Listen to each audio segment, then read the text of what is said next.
किसी भी विषय को जब आप बार बार पढ़ते हैं, बार बार उसके अंदर डिग आउट करने की कोशिश करते हैं, तो आपको हमेशा ही कुछ ना कुछ नई चीज़ सीखने को मिलती है। ऐसा ही सी प्रोग्रामिंग में मेरे साथ भी अक्सर होता आया है और आप भी बाद में देखेंगे कि आपके साथ भी होगा ये चीज़। तो हम अरेज पढ़ रहे थे और उसके अंदर भी हम मल्टी डायमेंशनल अरेज पढ़ रहे थे। मल्टी डायमेंशनल अरेज में ये एक और एग्जांपल आज मैं आपको समझाऊंगा। एक प्रोग्राम है, बहुत ही छोटा सा प्रोग्राम है, बहुत ही आसान तो नहीं कहना चाहिए, लेकिन हाँ एक बहुत छोटे से काम करने के लिए वो प्रोग्राम बनाया गया है। पर उसमें मल्टी डायमेंशनल अरे का कैसे उपयोग होता है और साथ ही स्ट्रिंग को किस तरीके से मैनिपुलेट किया जाता है वो उस प्रोग्राम में देखने को आपको मिलेगा। तो चलिए देखते हैं। ये जो प्रोग्राम है ये अरेज और स्ट्रिंग्स के बीच का जो आपसी रिलेशनशिप है उसके बारे में है। चल इसके अंदर हमें क्या करना है कि हम एक स्ट्रिंग का एक लिस्ट देंगे पूरा।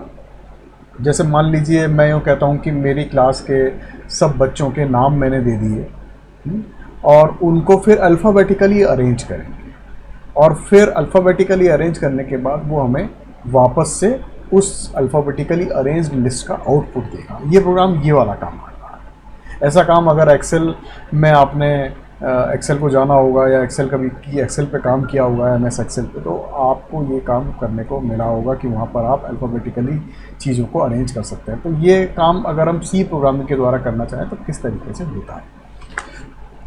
यहाँ पर हमें एक्चुअली जब भी अल्फ़ाबेटिकली अरेंज करने की बात करते हैं तो पूरी स्ट्रिंग देखा जाता है।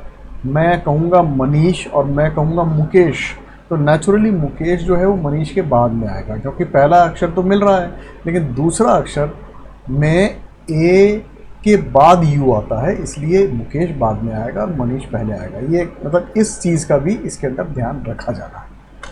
तो चलिए हम इसके लिए क्या करेंगे। इसके लिए हम एक्चुअली जिस तरीके से मैंने आपको स्ट्रिंग अरेज डिफाइन करना बताया था, उस स्ट्रिंग अरेज में क्या होता था कि पूरी अरे हमने एक बार में बता दी, ठीक है। लेकिन यहाँ पर अब ऐसे नहीं करेंगे। हम अरे को जो है वो 2 डायमेंशनल अरे में हम डिफ़ाइन करेंगे। 2 डायमेंशनल अरे में डिफ़ाइन करने से क्या होगा कि हर अक्षर को एक अलग डायमेंशन में स्टोर किया जा सकेगा, ठीक है, और फिर उसको उसी तरीके से कंपेयर किया जा सकेगा। तो चलिए देखते हैं कैसे होता है। ये एग्जाम्पल का एक हिस्सा है, अब ये पूरा मैंने नहीं बताया है इसके अंदर। और इस हिस्से में एज़ यूजुअल वही stdio.h नॉर्मल इनपुट आउटपुट है, stdlib.h और इसी तरीके से string.h, ये 3 हेडर फाइलों को हमने काम में लिया है। और इसके बाद हम मेन डिफ़ाइन कर रहे हैं एज़ यूजुअल, और मेन डिफ़ाइन करने के बाद उसके अंदर हम कुछ नए वेरिएबल्स दे रहे हैं, उनका डिक्लेरेशन कर रहे हैं, उनका इनिशियलाइजेशन कर रहे हैं। तो इंटीजर i और n को मैंने डिक्लेयर भी किया और इनिशियलाइज भी किया। इसी तरीके से ये कैरेक्टर एक मैंने 2 डायमेंशनल अरे हमने एक डिफ़ाइन किया,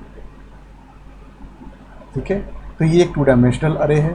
इसके बाद ये ध्यान से देखें, ये जो चीज़ है ये एक फंक्शन है।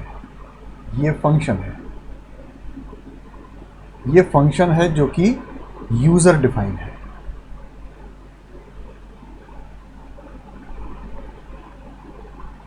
यूज़र डिफाइंड फंक्शन है। तो ये यूज़र डिफाइंड फंक्शन जो है ये हमें बाद में डिफ़ाइन भी करना होगा। कैसे होगा ये देखेंगे, लेकिन ये फंक्शन भी हमने एक लिया है इसके अंदर काम में, हमारे मेन के कंपोनेंट को छोटा करने के लिए या आसान बनाने के लिए। फिर हम नेचुरली हम यूज़र से हम ये कहेंगे कि भाई आप जो अलग अलग लाइनों में स्ट्रिंग को, आप अपनी जो भी स्ट्रिंग है जिनको आप अरेंज करना चाहते हैं, रीअरेंज करना चाहते हैं, उनको आप एंटर करिए। तो उसके लिए मैंने printf कमांड काम में लिया और उसके बाद मैंने उसमें एक बात ये भी लिखा है कि भाई मान लीजिए आपकी लिस्ट कंप्लीट हो गई, 5 बार 5 आपने एंट्री करी और उसके बाद आपकी लिस्ट कंप्लीट हो गई, तो आप उसके अंदर एंड लिखेंगे तो आप फिनिश कर लेंगे। अब आप देखिए ये printf कमांड भी आप दोबारा से ध्यान से देखेंगे तो 2 बार यहाँ पर ये बैक स्लैश एन यानी इसके बाद 2 एंटर होने के बाद फिर नेक्स्ट लाइन प्रिंट होगी। इसी तरीके से मैंने ये मैंने ऐसा क्यों लिखा, बैक स्लैश के बाद देखिए अपोस्ट ये कॉमा है, इसी तरीके से बैक स्लैश के बाद ये कॉमा है, यानी कि मैं चाहता हूँ कि एंड जो है ना वो इस तरीके से हाईलाइट होते हुए छपे। तो नेचुरली ये कैरेक्टर चूँकि दोनों जो कैरेक्टर हैं ये कैरेक्टर सी में इनका एक विशेष रोल होता है, तो अगर मैं ऐसे ही लगा दूंगा तो वो प्रोग्रामिंग के लिए हमारी एक अच्छी चीज़ नहीं होगी और वो उसका गलत इंटरप्रिटेशन हो सकता है। इसलिए मैं बैक स्लैश लगा के ये एस्केप सीक्वेंस काम में लेके तब काम करता हूँ। चलिए एनीवे ये प्रिंटफ, ये मैंने यूज़र को गाइडलाइन दी कि भाई किस तरीके से काम होना है।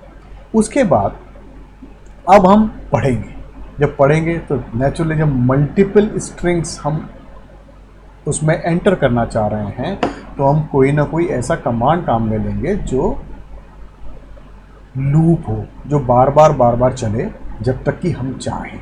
तो मैंने काम में लिया डू वाइल स्टेटमेंट काम में लिया है। तो डू के अंदर in the bracket n plus plus, actually n 0 से इनिशियलाइज किया तो n प्लस प्लस पहली वैल्यू के लिए 1 लेंगे, इसलिए n प्लस प्लस काउंट किया है ताकि n की वैल्यू 1 बन जाए। और फिर हम चेक करेंगे कि यदि n इज़ ग्रेटर देन 10 है, हमने क्या करा है, चूँकि ये कैरेक्टर वेरिएबल यहाँ पर 11 का डिफ़ाइन करा है, ठीक है, यहाँ पर कैरेक्टर स्ट्रिंग अरे जो हमने डिफ़ाइन किया है वो अरे 11 लेंथ का एक डिफ़ाइन किया, यानी रो साइज़ की 11 है। तो हम ये कोशिश करते हैं कि उसको हम सीमित कर दें जिससे कोई कन्फ्यूजन या प्रोग्राम का अनएक्सपेक्टेड टर्मिनेशन ना हो।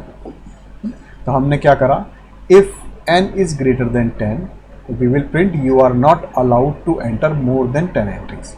कहने का मतलब यह है कि हम एंट्रीज करवा रहे हैं किसी भी यूज़र से और वो यूज़र एंट्री कर रहा है, लेकिन जैसे ही उसकी 10 एंट्री होंगी उसके बाद उसके पास ये लिखा हुआ आ जाएगा कि भाई ठीक है अब आप इसके आगे एंट्री नहीं कर सकते, और उसके बाद प्रोग्राम जो है वो ब्रेक हो जाएगा यहाँ पे, ठीक है, इतनी बात है। और यदि वो 10 से कम है, ठीक है, वो चेक करता है, यदि 10 से ज़्यादा नहीं हो रही है, कम है, तो वो आगे बढ़ेगा।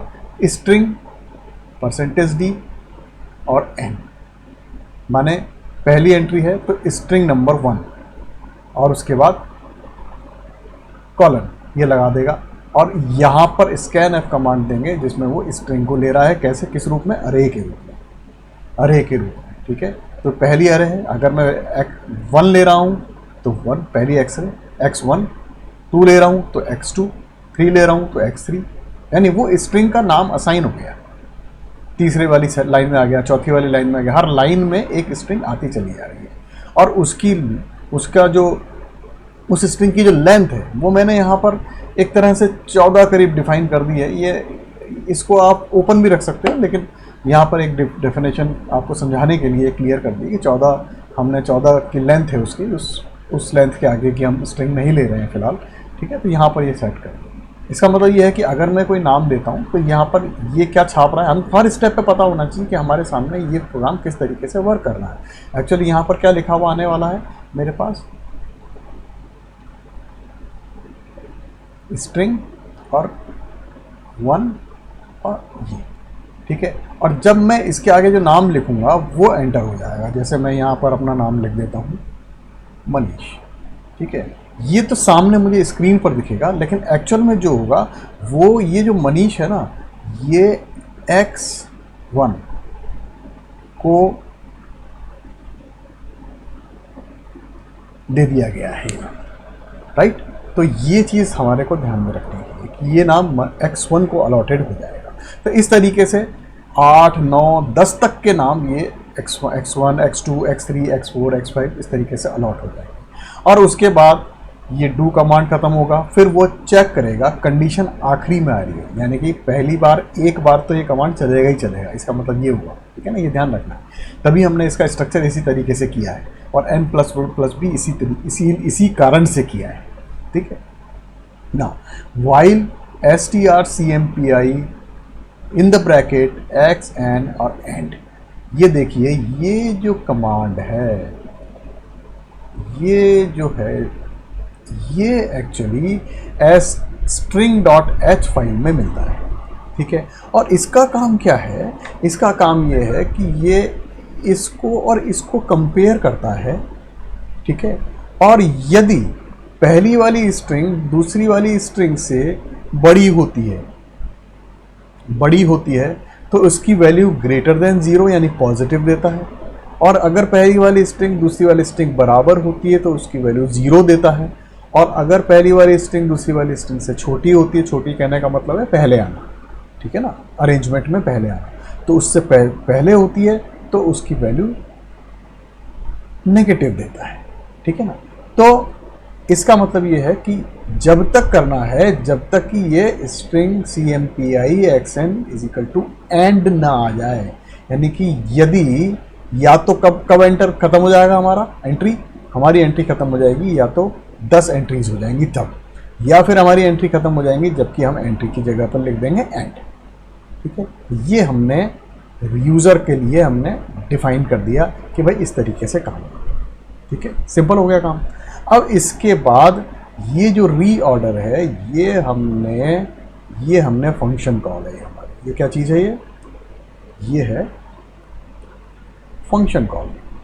तो ये फंक्शन कॉल जो है ये यहाँ पर हमने की ताकि जो भी एंट्रीज हो गई हैं उस एंट्रीज को ये वापस से रीअरेंज कर दे। उसने रीअरेंज कर दिया और फिर उसके बाद हम आउटपुट देंगे।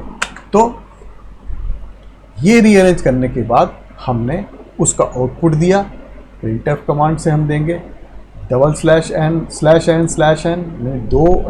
दो स्पेस का डिफरेंस दे रहे हैं ताकि हमारा आउटपुट जो है अच्छा से फॉर्मेटेड आए।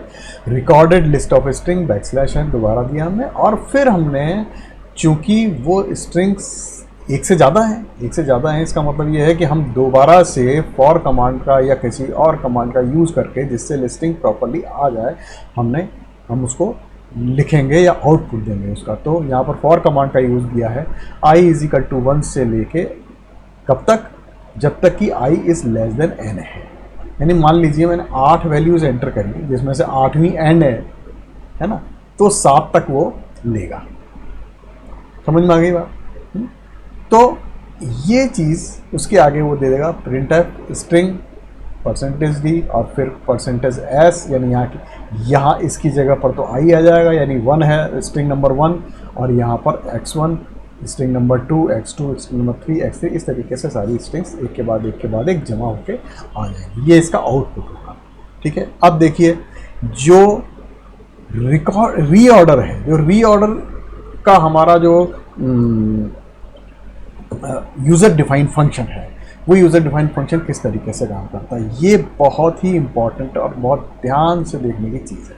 यूज़र डिफाइंड फंक्शन के अंदर हमारे पास दो चीज़ें हैं। एक तो इंटीजर n इसलिए कि वो हमें ये तय कर रहा है कि कितनी वैल्यूज़ को हमको रीऑर्डर करना है, ठीक है। और दूसरी बात, वो वैल्यूज़ जो हैं उनका स्ट्रक्चर भी वो ले रहा है, ठीक है। तो ये एक्चुअली 2 डायमेंशनल दिया है। 2 डायमेंशनल देने का मतलब ही यही है कि मैं किस तरीके से एंट्री कर रहा हूँ। मैं जब भी एंट्री कर रहा हूँ तो मैं इस तरीके से एंट्री कर रहा हूँ, MANISH, ये तो एक एंट्री करी, दूसरी मान लीजिए मैंने ये एंट्री करी, तीसरी मान लीजिए मैंने एंट्री करी अखिल, ठीक है, चौथी एंट्री करी मैंने सुप्रिया। तो देखिए हो क्या रहा है, 1 रो, 2 रो, 3 रो, 4 रो और कॉलम, ठीक है। ये कुल जमा करके ये सब जो है ना, ये आपका एक तरह से ये अरेज, ये 2 डायमेंशनल अरे बन रहा है। इस 2 डायमेंशनल अरे के अंदर ये फर्स्ट कैरेक्टर एक साथ आएगा, फिर सेकंड कैरेक्टर एक साथ आएगा, इस तरीके से चीज़ें चलेंगी और रो में डिवाइड होगा। तो रो प्लस कॉलम में डिवाइड हो रहा है, ये आ गई बात समझ में। तो यहाँ पर भी 2 इनपुट वेरिएबल हैं, एक इंटीजर n है, एक कैरेक्टर है, और उसके बाद हमने एक और कैरेक्टर वेरिएबल डिफाइन किया या कैरेक्टर वेरिएबल अरे डिफाइन करी जिसको हमने कहा टेम्प। देखिए ये बड़े काम की चीज़ है, और इसकी लेंथ भी वही रखी जो कि हमारी अरे की मैक्सिमम, अरे नहीं, हमारी एक किसी भी स्ट्रिंग की मैक्सिमम लेंथ, ठीक है। तो चलिए वो किया। इसके बाद इंटीजर आई जे जो काउंटिंग के काम में आएंगे, क्योंकि 2 डायमेंशन है इसलिए 2 डायमेंशन के लिए 2 इंटीजर हम काम में लेंगे। तो पहली डायमेंशन का हमने काम शुरू किया, जे इज इक्वल टू 1 से J is less than N J plus plus या प्लस प्लस जी, कैसे ही कह लीजिए इसको, वो आखिरी में काम है। तो इसके बाद ये पहले कॉलम में चेक किया और उसके बाद उसने अगले स्टेप में अगले सफिक्स के लिए चेक किया, i is equal to J plus 1, यानी अब क्या कर रहा है, पहली स्ट्रिंग और दूसरी स्ट्रिंग की तुलना कर रहा है, ठीक है ना, ये कराना है हमको, पहली स्ट्रिंग और दूसरी स्ट्रिंग, 2 स्ट्रिंग की तुलना करानी है। मैं इसकी और इसकी तुलना कराऊंगा और इसमें से जो पहले आएगी उसको पहले ले आया जाए, ये तय करूँगा, ठीक है। तो मैंने अब कंपेयर किया strcmpi xj xi greater than 0। इसका मतलब ये है कि यदि पहली स्ट्रिंग दूसरी स्ट्रिंग से पहले है ग्रेटर देन 0, यानी कि उससे बड़ी है, उससे बड़ी है, तो बड़ी होने का मतलब ये हुआ कि वो उसके आगे आ रही है। तो हम क्या करेंगे, अब ये जो स्ट्रिंग कॉपी कमांड है, यहाँ पर देखिए जो फंक्शंस हैं उनको किस तरीके से यूज़ में लिया जाता है, कितनी इंपॉर्टेंट बात है। ये जो स्ट्रिंग कॉपी कमांड है ये क्या करेगा, ये इस एक्स जे को इस टेम्प नाम का जो अरे है ना उसके अंदर लोकेट कर देगा, ठीक है। अब क्या होगा, अब ये एक्स जे वाली जगह खाली हो गई, तो अब दूसरा स्ट्रिंग कॉपी कमांड जो है ये एक्स आई को लेके और एक्स जे की जो जगह खाली हो गई है उस पर लोकेट कर देगा, ठीक है। और अब जो टेम्प में जो जगह आ गई, जो आ गई थी चीज़, उसको वापस से हम इसकी जगह पर लगा देंगे, ठीक है। तो हुआ क्या, जब मैंने इसको चेक किया इन दोनों को, तो मैंने क्या करा, मैंने इसको टेम्परेरी लोकेशन पर दे दिया और इसको फिर इसकी खाली जगह पर लगा दिया, और इस टेम्परेरी लोकेशन पर जहाँ पर मनीष लिखा हुआ था उधर से वापस से मनीष को लेके इधर लगा दिया। अब मैं दूसरा राउंड चला रहा हूँ इसी फोर पे, अब दूसरा राउंड चलाऊंगा। अब यहाँ पर क्या है, अरुण नहीं है, अरुण तो यहाँ पहुँच चुका है। अब यहाँ मनीष और अखिल के बीच में देखूंगा, फिर वापस से चेक होगा, फिर ये यहाँ पहुँचेगा, मनीष फिर नीचे आ जाएगा, फिर वापस एक बार और देखूंगा, अब यहाँ पर मनीष है, यहाँ पर जुबेर है। अब मैं देखूंगा तो ये चेक होते ही पता लग जाएगा कि जुबेर तो मनीष के बाद ही आना है, तो अब टेम्परेरी लोकेशन वाला काम नहीं होगा। दिखाया ना, अगर इफ इज ग्रेटर देन 0 नहीं है तो इसको करने की आवश्यकता ही नहीं है, आप वापस आ जाइए, ठीक है ना। तो इसका मतलब अब हमारी स्ट्रिंग, ये जो पूरी स्ट्रिंग्स हैं ये जम चुकी हैं और अब हम काम कर सकते हैं, राइट।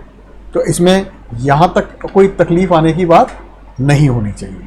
तो अब देखें, इसी चीज़ को हम प्रोग्राम, इसका जो प्रोग्राम है उसको हम चला के इस बात को समझने की कोशिश करते हैं। तो ये जो है ये इसका प्रोग्राम बना हुआ है।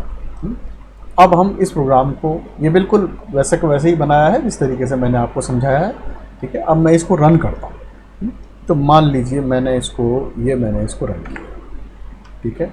देखिए वैसे के वैसे ही लिखा हुआ आया है, enter each string on a separate line below, फिर टाइप एंड व्हेन फिनिश। तो मैं यहाँ पे टाइप करना शुरू करता हूँ। मैं लिखता हूँ यहाँ पे मनीष, फिर अरुण, फिर यहाँ पे लिख रहा हूँ जुबेर, यहाँ पे लिख रहा हूँ हरीश, यहाँ पे सुब्रत, यहाँ पे राम, रघुराज, ठीक है। मान लीजिए 7 दिए मैंने, और अब मैं लिख देता हूँ एंड की, ठीक है, मेरे को तो इतना ही जमाना है, करेक्ट। तो मैंने इसको किया और करते ही ये पूरा जमा हुआ आ गया। देखिए आप, क्लियर हो रही है, अरुण, हरीश, मनीष, रघुराज, राम, सुब्रत, जुबेर, क्लियर हो रही है। तो इसने अपना काम अच्छे ढंग से कर दिया है। मैं यदि दूसरे तरीके से बात करूं, मैं कहता हूं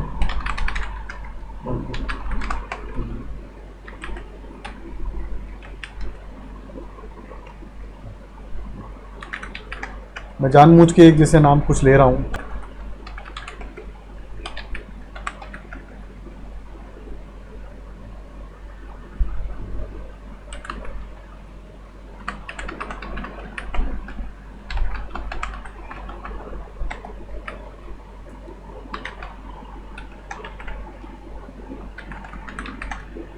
ठीक है, अब मान लीजिए जैसे 10 हो गए, 10 के बाद में 11वां एंट्री करने को कहूँगा तो वो नहीं करने देगा, वो कहेगा you are not allowed to enter more than 10 entries.